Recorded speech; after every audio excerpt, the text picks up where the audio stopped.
Halo Sobat Teen, ketemu lagi sama Lani di program kesayangan kita, Teen Voice, the number one teen news program. Berita juga bisa menyenangkan buat kita-kita. Sekarang langsung aja kita lihat yuk Sobat Teen, ada apa aja sih di episode Teen Voice kita kali ini. Pemutaran film animasi Indonesia dan Jerman.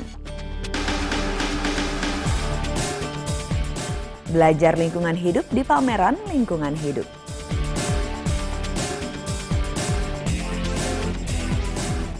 Mendengarkan curhat sobat kita, seorang pemanjat.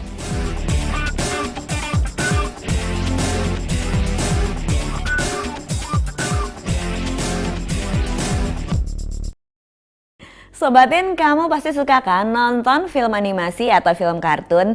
Nah, ada nih film animasi buatan asli orang Indonesia dan diputarkan bersamaan dengan film animasi dari negara Jerman. Langsung aja kita lihat yuk seperti apa sih kira-kira filmnya.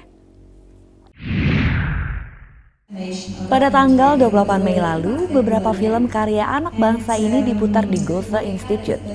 Dan pastinya film-film anak bangsa ini nggak kalah keren loh sama film-film buatan luar negeri.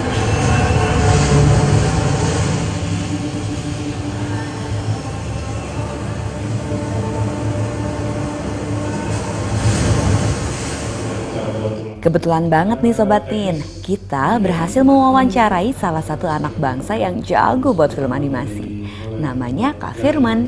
Kita tanya yuk, apa aja sih tahapan yang harus dibuat jika ingin membuat film animasi? Mungkin pertama kita cari ide dulu ya, ide dari mana. Kalau saya sendiri mungkin waktu dulu hobinya mencatat apapun di jalan gitu ya. Atau mungkin membuat skate apapun yang kira-kira menarik buat saya. Dari situ mungkin bisa tercetus ide. Ide itu kan asosiasi ya, kita ngasosiasiin berbagai macam peristiwa jadi satu cerita. Dari ide terus jadi cerita setelah diasosiasikan. Cerita terus kita runut lagi udah jadi storyline, kita breakdown jadi adegan. Adegan itu bisa divisualkan dari storyboard misalkan. Terus baru kita breakdown lagi tuh. Adegan ini mau berapa detik, mau pakai apa segala macam. Nah, terus dari situ udah kelihatan kita mau bikin pakai apa nih? Mau bikin pakai stop motion atau 2D animasi atau 3D segala macam. Terus sampai akhirnya proses berjalan animasi, terakhir baru proses editing. Editing itu menggabungkan semua suara, segala macam elemen dalam animasi untuk jadi satu film animasi. Wah, ternyata yang terpenting itu idenya Sobat Teen. Ayo, buat kamu yang punya ide bagus bisa juga nih dicoba-coba di rumah.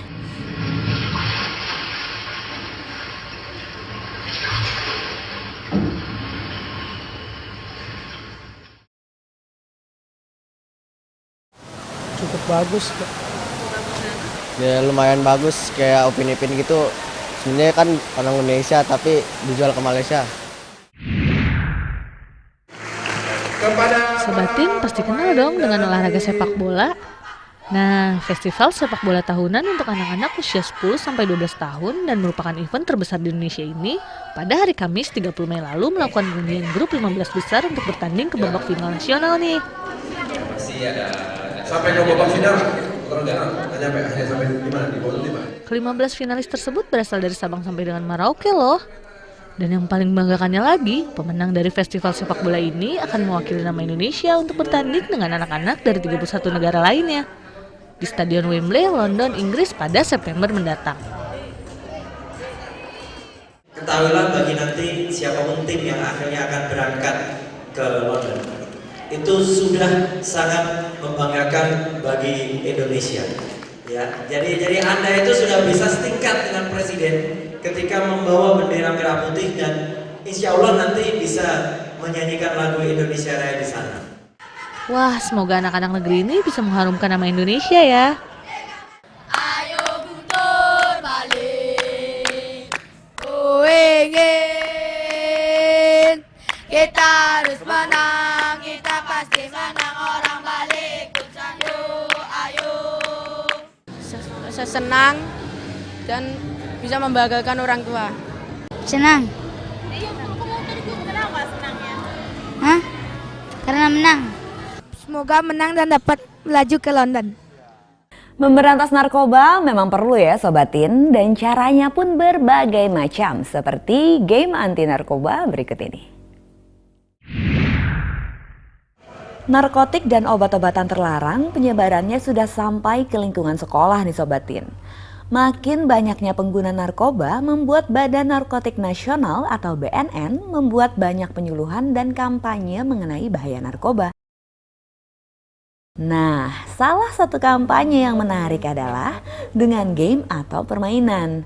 BNN membuat game untuk edukasi anak-anak dan remaja mengenai jenis-jenis narkoba, serta cara menghancurkannya.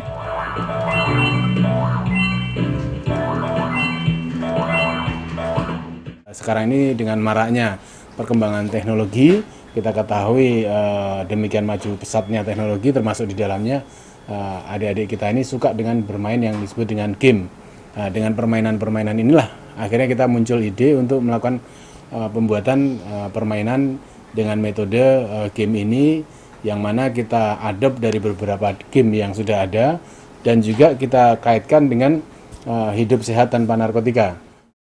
Menurut Bapak Sumirat, ada sekitar 20 game yang dibuat oleh BNN. Dan sampai saat ini sudah banyak loh yang memainkan game tersebut. Data dari BNN menyebutkan dari 1 Februari 2013 sampai 28 Februari 2013 sudah ada 5.000 pengunjung yang memainkan game BNN ini. Ya kayak misalnya dari game itu tuh kita kayak ngebasmi gitu lah, kayak ada palu yang buat ngancurin narkoba-narkobanya itu. Jadi tuh kita harus membasmi tentang narkoba gitu. Jangan kemana-mana dulu ya, setelah jeda iklan masih banyak yang bagus-bagus.